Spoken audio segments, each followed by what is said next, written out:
Welcome to Bridging Gaps, the business podcast sharing the challenges and stories of fellow business owners.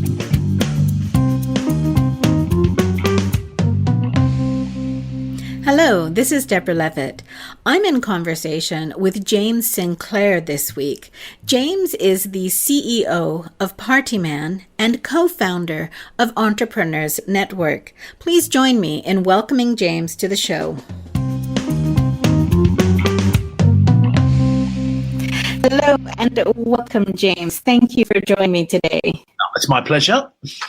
How are you doing today? Yeah, good. Enjoying the sunshine here in the county of Essex, which is just next door to London, for your international listeners. So everything's good. And it's so nice having the sunshine. We've had such a fantastic summer, haven't we? Yep, we've had a few days of rain recently, but I think our grasses in the UK were very welcoming of this rain. That's it. The novelty of, oh my God, what's that noise I hear? So, James, you are CEO of Partyman and also a co-founder of Entrepreneurs Network. It would be great if you could just share with my listeners a little bit about both of those companies. Well, let's do Entrepreneurs Network first because that's the easier one. Okay. Entrepreneurs Network is a business coaching organisation that works on a membership basis. We've got hundreds of members in completely different sectors of the entrepreneurial business world, and we help them. We produce a magazine, we produce daily video content, we lobby government for them when we can, we lobby anything that we can to make a better life for entrepreneurs, and we give them advice from a business coaching organisation point of view. We do group coaching and one-to-one coaching as well, and that really is our platform that puts all of our content out there and has helped build the James Sinclair profile, which then in turn opens doors for our bigger business, which is Partyman. Partyman is a family entertainment and education business. It owns children's day nurseries, farm parks, little theme park, the UK's largest chain of indoor play centres, some laser arenas. We manufacture teddy bears in the Far East and sell them around the UK. That's called Teddy Tasted, that business. That business employs about 400 people, does about 12 million in sales a year. So it's a pretty large business now, and it's growing every single year. And then aside from that, we have a property company. We buy commercial property, we hold it and rent it out. We've got a little bit of residential as well. And that really spans my career, really. I started off as a magician, children's entertainer, and it just built and built and built. And here we are 16 years later, still doing what we do love. So how did you, because you started off at, was it 14 or 15 you started your business life? Yep. I was modelling for Calvin Klein then, and I took all the money from that to, that's a joke. And you just poured it all into it. Anyone that knows, people that have met me would have known that that's just not true. Yes, you've hidden those photos well. It's been a downhill journey since 15. I was a magician, children's entertainer, and with that money I built up a few houses, and I remortgaged those houses when I could to get the business going with venues. So how did your family respond to, at that age, you're basically going, actually, this is where I want to go, and you're proving that you're making money as opposed to it just being, making 10 cents an hour selling lemonade or something? Yeah, so, my mum had MS. She passed away when I was about 18. She was really ill, so she only just sort of saw me start off on my entrepreneurial journey. My dad wasn't, he wanted me to do well, but, didn't, support me in the early years. He did support me, that's it, but not, it wasn't easy. I didn't really enjoy my home life, so I left home when I was about 17, 18, and just went off on my own. So really didn't concern them because I was off. So it was more of your mum was maybe supportive. She was ill, and that support couldn't be as strong as maybe you and she would have liked. Would that be fair? Yeah. So when you went off on your own, were you already at that point, I guess, already starting to earn money, already starting to look at those properties, or were you still very much trying to figure out where money was coming from? No, I was quite good at kids entertaining and being a magician, and didn't take me long to start earning £1,000, £1,500 a week by the time I was 18. So, I was off and had enough cash to do what I wanted to do and invest into things I wanted to invest in, which started off with property. Then we built an events business, so we bought bounty castles and, things like that would bolt onto the existing business. And that's how we pretty much kicked off. And so how did you figure out how to invest and how to, where to put your money and how to take those next steps to grow? Well, I think one of the smart things that we've always done as an organisation at Partyman is everything we've done has folded into existing empire. So, and I do think, we've all got some natural DNA. Some people are naturally organised. Some people are naturally good at singing. Some people are naturally good at running and sports. I think I had a sort of a natural DNA for business and entrepreneurship. I had the natural work ethic to work much more than most people. And then over the years, I've just, dotted the I's and crossed the T's and put that DNA to practice. It's a question asked me, or that, how did you know? How did you know? How did you know?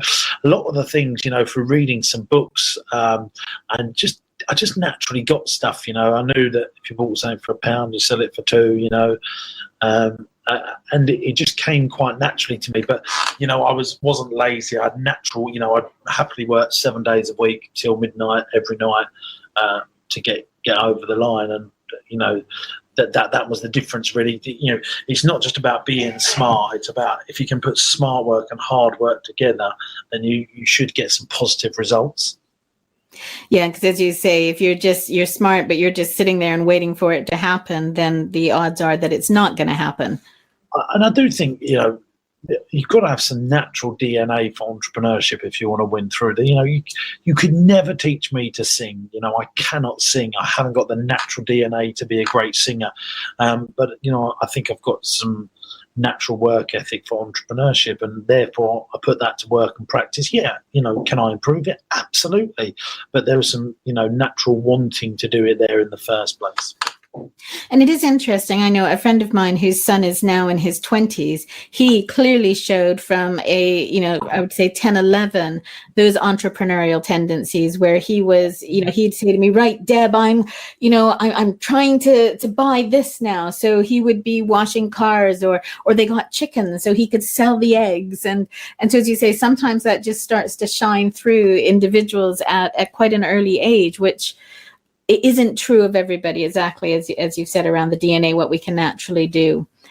Yeah. So what about, obviously it was tough with your mother and losing her at 18. And I read in something I was looking through as well, that you also lost your grandfather fairly soon after that. So how did... I was just 4 months, actually. Yeah. Okay. Well, he was my first ever employee because I was going out doing all these shows and I couldn't drive anywhere because I didn't get a driving license till I was 18. So he was driving me at age 16, 17, 18. So, yeah, it was a real tough time in my life, and it made me realise that you only have so much time and you need to put as maximum effort into that time that you've got. So when you lost your mother and your grandfather, and in such close proximity and at what is still, a very young age, how did that impact you in a business sense? Did it drive you on? Did it slow you down? Or did you just kind of keep working away as you had been before? Well, I pretty much kept working away as I had been before. It drove me to want to do more, be more, because, I realised that, it was... You only have so much time left and you want to make the most impact in the time that you've got on the planet. And that's what I wanted to do. But some years later, it did, affect me. And I was like, damn, when things get serious, I've got no one to talk to, really. Because I think, I'm a parent now as well. Just the first 18 years, you want to be there for them when they're adults as well, because actually there's some scarier things to talk about when you're an adult than when you're a child. And I'll make sure I do a good job of that. But hey, they had no choice. They weren't there. They were sadly gone. So yeah, and I think, as you say, it's only when you want to speak to them or to share something with them that you start to realize the impact of them not being there. to yourself, and it's completely out of our control, obviously. Yeah. So you started off, you were a magician. Yep. And you were then starting to build up the business. You were starting to, put in some more, I guess, physical, real assets like the bouncy castles, that sort of thing. How did you progress to actually bringing on staff? And were they of a similar age to you, or were they younger? How were you evolving into that, becoming not just the one-man band, but an organization? Well, I was desperate to do that as soon as I possibly could, and I sacrificed my own earnings to pay others. I do that now, actually. I don't believe you've got a business unless you have a team around you.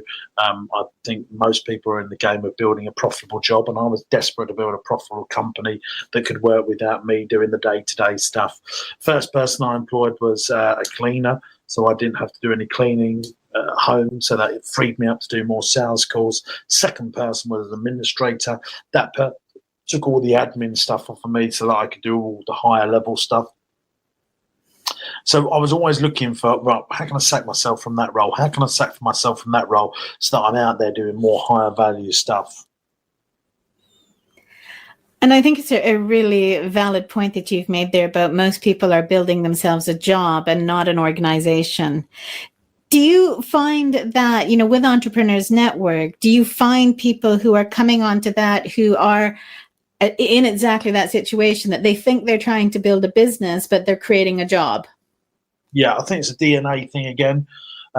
It's a decision thing. It's for someone's mindset.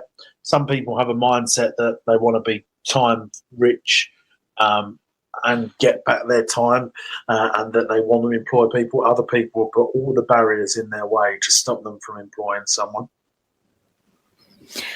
Yes, and I know that I speak to people who are sometimes, well, they're worried quite often about a couple of things. So one is employing somebody, and some people come, I'm speaking to them and they're like, okay, I've got my website. Now I need a team. Now I need this.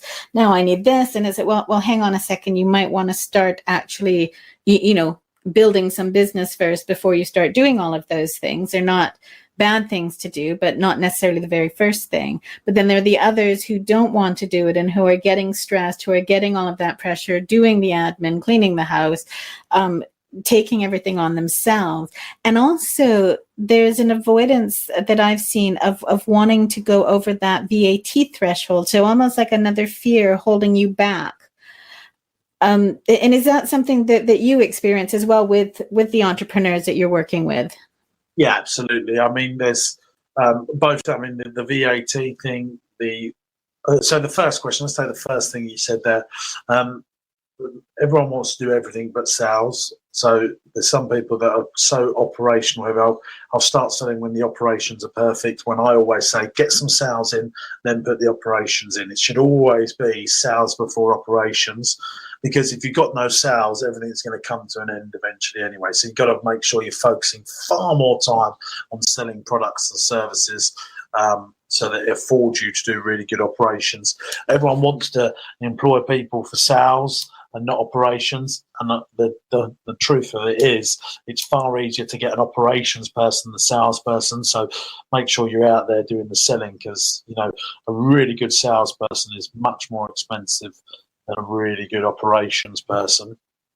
And then your other point about the VAT threshold, absolutely, people do all they can to avoid the VAT threshold. But what you need to really is not think, I'm only going to turn 85,000 up by 100,000. It's like thinking, right, how can we get into the million straight away of revenue, so that the VAT thing isn't a problem? Because it's only a problem if you just about go over it. You need to be able to 10x your thinking there and go, right, okay, if we turn 800,000 this year, we're going to have to start paying VAT. Well, no, let's think, right, we're going to be turning £1 million this year. Yep, and then you're not even worried about VAT coming into the game. So it's the small-minded thinking from getting to where they really need to get to. And when you were starting, again, back as a young man, how did you manage or do the sales? How did you, did people just find you from word of mouth, or were you actively out there promoting yourself? Well, I was in a very lucky business where I was doing kids' parties. So I would go to a group of people, 70 people, do a show, and then 70 potential customers got to see me. And I would be doing that 3, sometimes 4 times a day. So and I just used to have this thing called Magic Money, which was instead of a business card, I had Magic Money. So I looked up 10 money with all my details on. I'd give that out, and that drove business towards me. And did you know that it would, or was it just an instinct to have magic money rather than business cards? I knew that. Yeah, I knew that it would just be a fun way, and it would be more of a sticky thing. I told the kids that if they put it in their fridge, they would get extra Christmas presents at Christmas. So I had all these, and so they stuck around and they worked, and I just had different methods that I was good at. Naturally got marketing, and I still do more time on sales and marketing now than anything else I do in the whole business. And do you do that both for Party Man and for Entrepreneurs Network? Yeah, absolutely. I'm like, right, we've got to make more videos. We've got to write articles. We've got to, get I think there's 2 things that you've got to be into business is innovation and marketing. You've got to constantly innovate your product because everyone else is constantly innovating theirs and they can out-innovate you, similar to how Apple done that with Sony in the end of the late 90s, beginning of the 2000s. And I believe that I'm on product innovation and marketing that innovation of product. And I want to be doing that more than anything, all the time, every time, because I believe it's innovation and marketing that makes a business successful. That's what keeps you different as well, isn't it? Because, as soon as you do something, people start following and doing it and, potentially doing it not necessarily better, but cheaper. And often for some people, money is the final deciding factor. So the more you can be different and innovative, as you say, the more you're going to keep ahead of the competition. Absolutely. You've mentioned that you've had, that this wasn't a case of you just, touch everything and it turns to gold, that you've had to work hard, that you've had ups and downs trying to, to grow the business. And I'm assuming that this initially was really referring to Party Man, and then maybe more recently with Entrepreneurs Network. But are there any particular challenges that you can recall that you think, yeah, actually that was a really tough time, and I don't necessarily know how I saw through it, or looking back, you can see how you saw your way through it, and that you think other people might benefit from hearing about? Yeah, I would say cash flowing, a growing business that's capital intensive. So for me, my business is capital intensive. I want to always invest £1 million here, £2 million there, and constantly raising the capital to do that is always a tough thing. My payroll is £400,000 a month. I hate having to find £400,000 every single month. Because I'm putting capital to work, growing a new day nursery here, opening a new site there, funding this, funding that property purchase over there. I'm a proper entrepreneur. I've always got my money working as hard as it possibly can for me. So maybe one way of making my life easier is if I didn't make my money work as hard for me, but you are who you are, and it is my natural instinct to create things and build things and constantly do things. That's the only thing that really stresses me out and worries me, really. Doesn't worry me. That's the only thing that plays on my mind, actually. Everything else, I seem to be able to cope with more stress than everyone else. And I wouldn't wish for anyone really to walk in my shoes unless they were really prepared for the hard work that entails running an organisation when you're the only person. There's not a board of directors here or multiple shareholders. If things go wrong, it's on me. So it's all resting on your shoulders, and that £400,000 a month is a lot of people's livelihoods. Damn straight. Yeah. So that's I can see that being a big pressure, and it's presumably it's also your livelihood and your family, as you said. You've now got your father, so there's a different pressure. Do you find that having become a parent, that your attitude towards risk has shifted in any way? No, I thought it would, but no.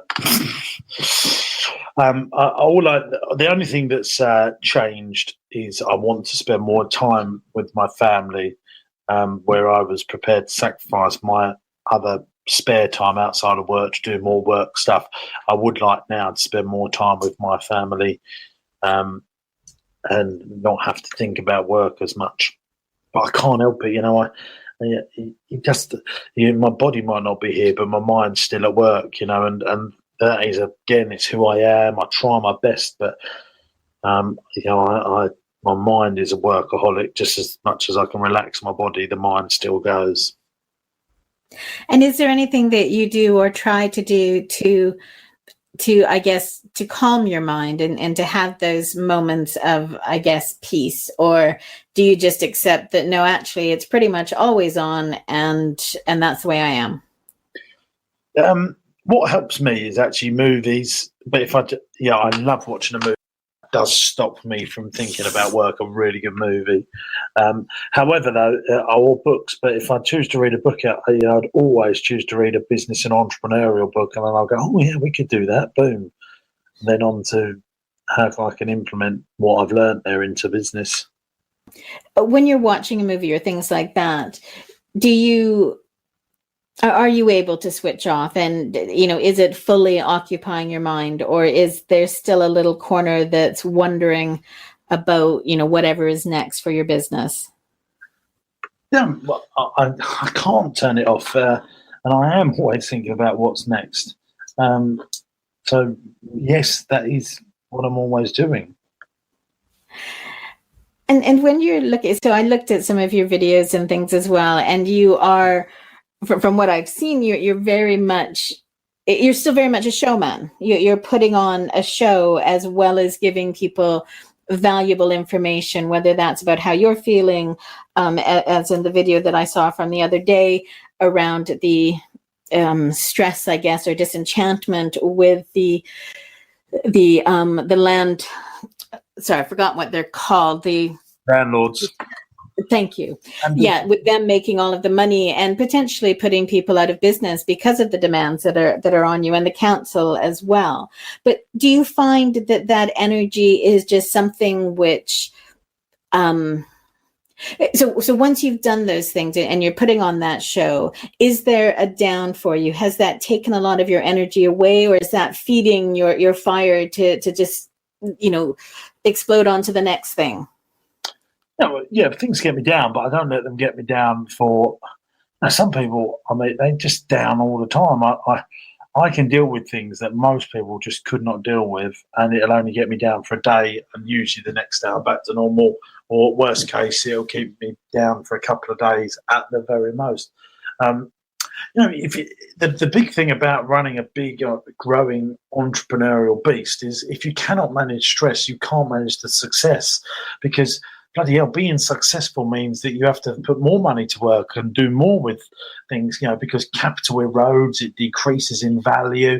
So you need to make sure that your money's out and putting to work, and that you're out there doing more and more to keep in the game. So, yeah, bad days just help you appreciate the wins. And I guess that's a really good point as well, because as you said, if you're having a bad day and it's just you that's impacted. But when you're having a bad day and you've got, 400 people relying on that money coming in and the business continuing to run, you can't let the bad day knock you completely off into bed or whatever would potentially happen, can you? No, you can't. So, you've got to keep going. Yeah, that's it. And I guess I hadn't really thought about that as well, as it's a different pressure in terms of the stress of trying to be successful yourself. The way you manage stress in situations like that is to actually know what the end looks like and what you're trying to build. I do talk about this a lot. If you go through university and there's a reason you're at university, it's to become a vet, a lawyer, a doctor, barrister, I don't know, or they're an architect. You know why you're there, and there's a reason why you're there, so you can get through those stressful times, get through those stressful exams, do that stressful coursework, meet those stressful deadlines, because you know there is a prize at the end. And I think that's the same for business. If you know what the end looks like, you know the product or the thing that you're trying to build and what it looks like into the future. That could be 10, 20 years into the future. If you know what you're trying to build and you have a clear plan, clear vision of what it is you're trying to build, you'll be able to navigate those stormy waters much easier. That's really valuable, because so often we look at the fairly near term. And somebody, Amanda Watts, actually was saying that you needed to have a couple of whys, and one was the bigger why, and one was the more personal one. And I think that, you know, what you're saying there kind of ties in, is where am I going to take this to in the long term, so that I can see through this challenging period. Yeah, absolutely. I mean, we always talk about this as a war plan, battle plan thing. Most people battle plan rather than war plan. You need a war plan so you know what battles to fight, and that period answers the reasons why people are stressed out. If you have got a war plan, fighting daily battles becomes so much easier, because you know why you're doing it and what the ultimate war plan is. And, you know, most people just fight battle after battle and they don't know why they're fighting those battles.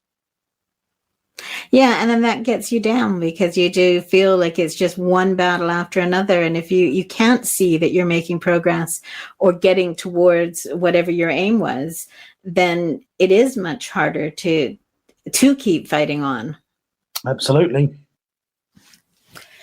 So, James, you went through from, building up Party Man, and it's now very successful, but you've got a lot of plans for it still. You're still, planning on expanding it and growing it, but alongside it, you've got not only the property business, but the Entrepreneurs Network.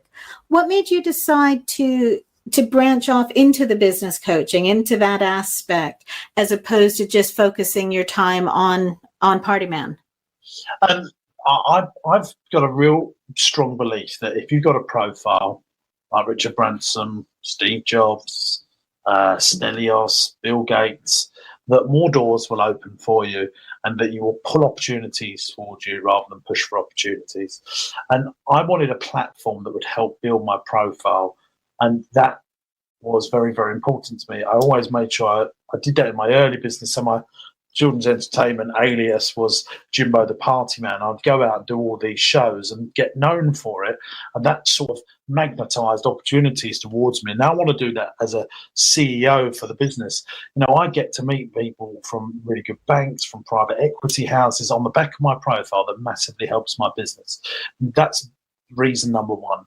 Reason number two is, for some strange reason, I absolutely love public speaking and being on stage and helping business owners, and that's the other reason. And partly reason number three was, when I retire, and if I'm no longer running this business when I'm older and my kids run it, or it's run by others, I've got something else to go into that I'll absolutely love doing, and that is being a public speaker and coaching people one-to-one. I don't really coach people now. I've got a few, very small handful of clients, because most of my time is in Party Man. But I am building my profile up, which I think is, a very powerful thing for this business. If I get to meet MPs and influential people, and that helps my business because I know who the right people are, then thank you very much, Entrepreneurs Network. And that plan is, definitely well into practice now, and already, we're seeing the fruits of our labour. Because it's been, am I correct in thinking you started it in 2016? Yep, that's right. Yeah, so it's a couple of years into being, and you've started it, and it's about building your profile as much as about helping the entrepreneurs that become members. Is that correct? Yeah, it helps our members. We teach them all the best stuff we know. It helps build my profile, and it opens doors for our members. But the question you asked was, how does it, why do I do it? And really, those were the, build my profile to open doors for Party Man. And I love public speaking and helping people. And those are the two reasons that I did it. Well, and your energy and belief, again, from what I've looked at, really does come through, and it feels, everything about the way you're presenting yourself just feels incredibly genuine, and that it is you, and that there's a performance, but the performance isn't a falsehood. It's the truth of who you are, but just in a slightly bigger way. That's right. Yeah, I mean, I know what engages an audience. I'm a magician by trade, and I know I want our videos to break enough state that people, listening and learning from it, because the great educators of our school times are people that use body language, tonality to keep you listening, and that's the same practice and process that we go through on our stuff. And so running through this, the Entrepreneurs Network adds a lot of pressure onto you in terms of supporting the members, of putting out the blogs, of running the events for them, and also of going out and, as you've said, kind of lobbying on the behalf of business owners and entrepreneurs who need changes. How does that balance for you with Party Man and continuing to grow that?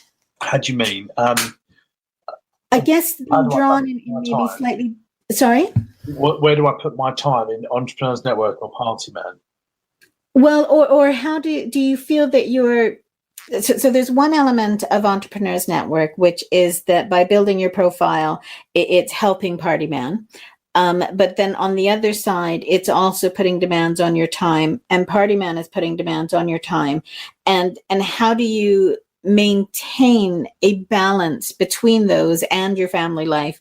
And, I guess juggling everything without any one thing overtaking everything else. Yeah, so Party Man takes, I would say, the lion's share of my time.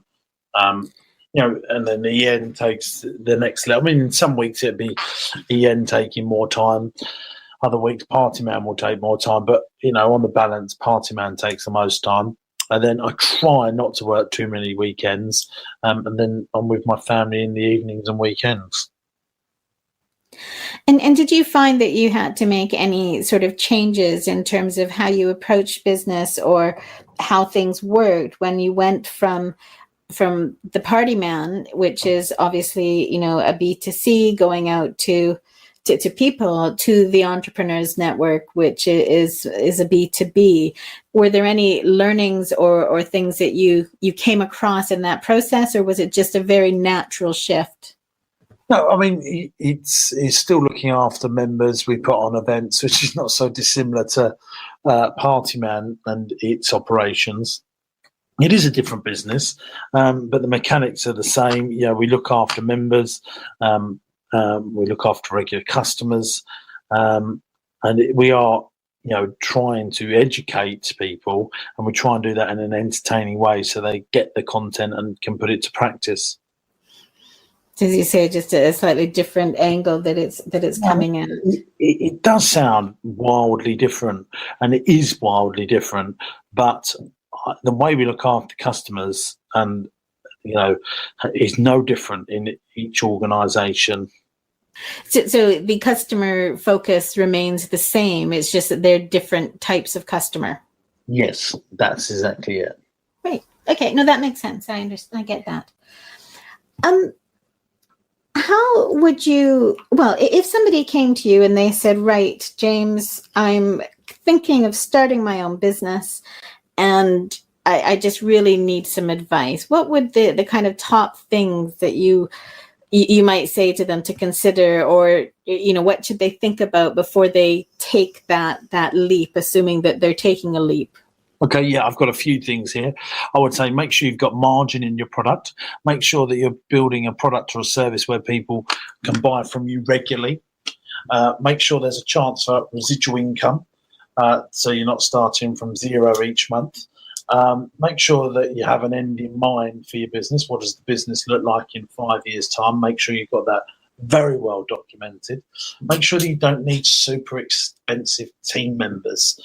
Make sure that someone wants to buy your business when you're finished as well. So is there, someone wanted to buy in your sector. I learned this with my Bouncy Castle business. There wasn't a private equity business or a venture capitalist business that wanted to buy my Bouncy Castle business, or indeed my magician's business. That's why I added childcare into our mix, because I knew that private equity and venture capitalists, people wanted to buy that business. It's very, very important that you choose a business that people want to buy when you exit easily, not impossibly, but easily, because that will mean that you're building something that usually fits all them other things that I just said. So how do you know or figure out whether somebody's going to want to buy it, as you said, easily? So, you think, well, bouncy castles are brilliant. Everybody wants them for parties. It's a great business to be in. Why wouldn't somebody want to buy it? How do you figure out that they don't?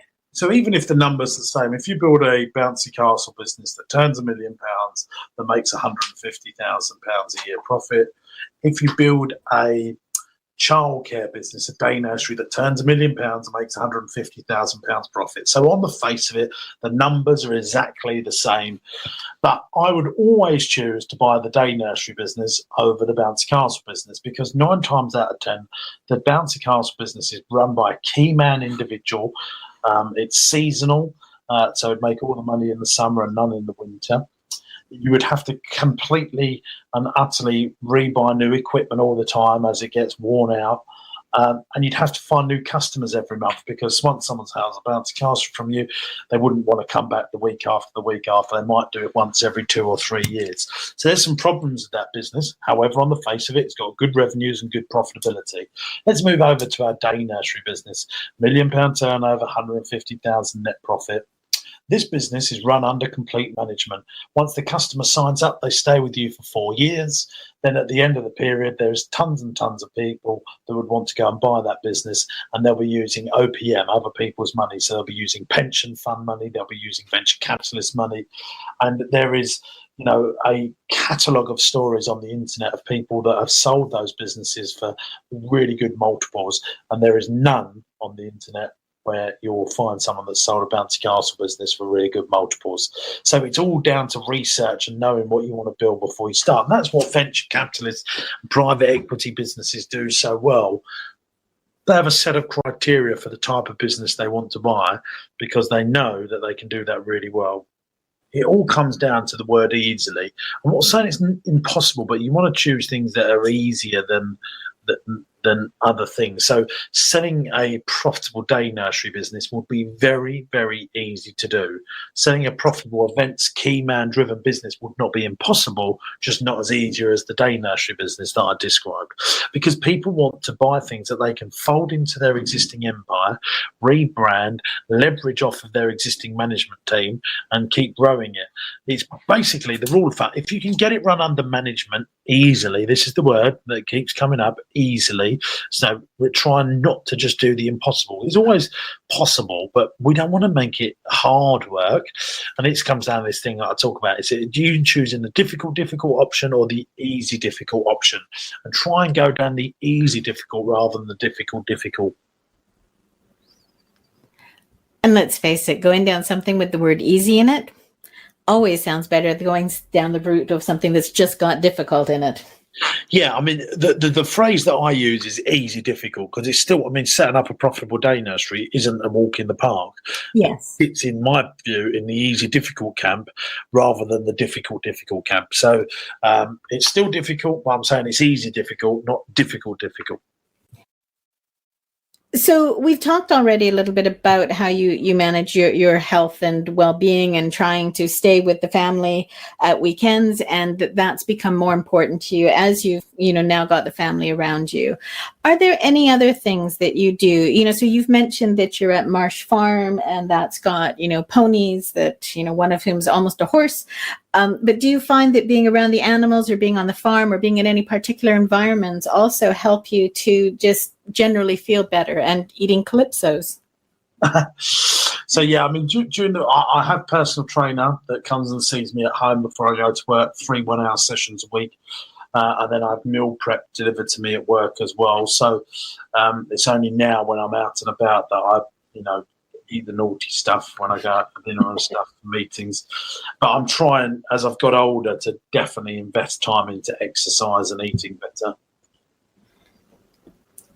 Well, and it is a lot easier with a personal trainer and things. I know that made a huge difference for me in terms of, well, just the enjoyment I think I got out of it, as well as the results.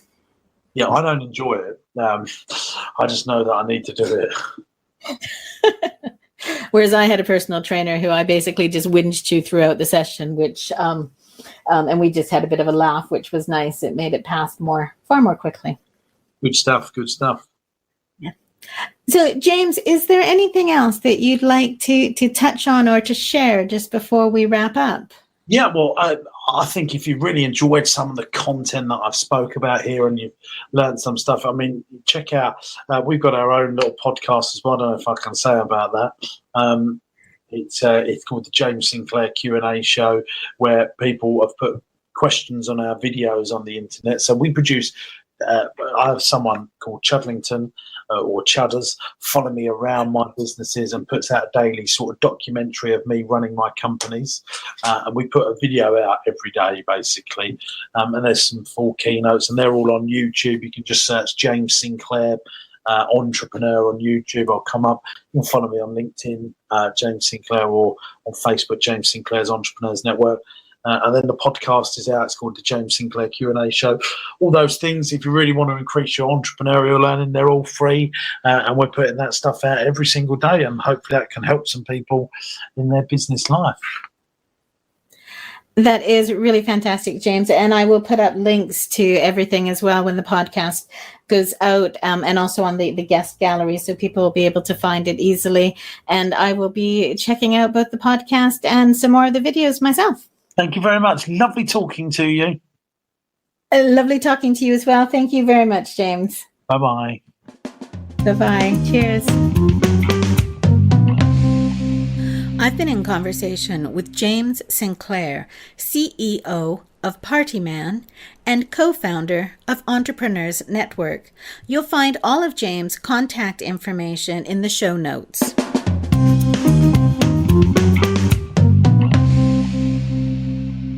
Are you considering your own podcast? Why not check out So You Think You Want Your Own Podcast? It's an online course that introduces you to everything that's involved in hosting a podcast, as well as working with you to define your own podcast concept. You can get more information on it at startyourownpodcast.bridginggaps.uk. Bridging Gaps, the business podcast, was produced by Deborah Levitt of Bridge Road Consultants Limited, with original music provided by Pete Dineley. You've been listening to Deborah Levitt on Bridging Gaps, the business podcast.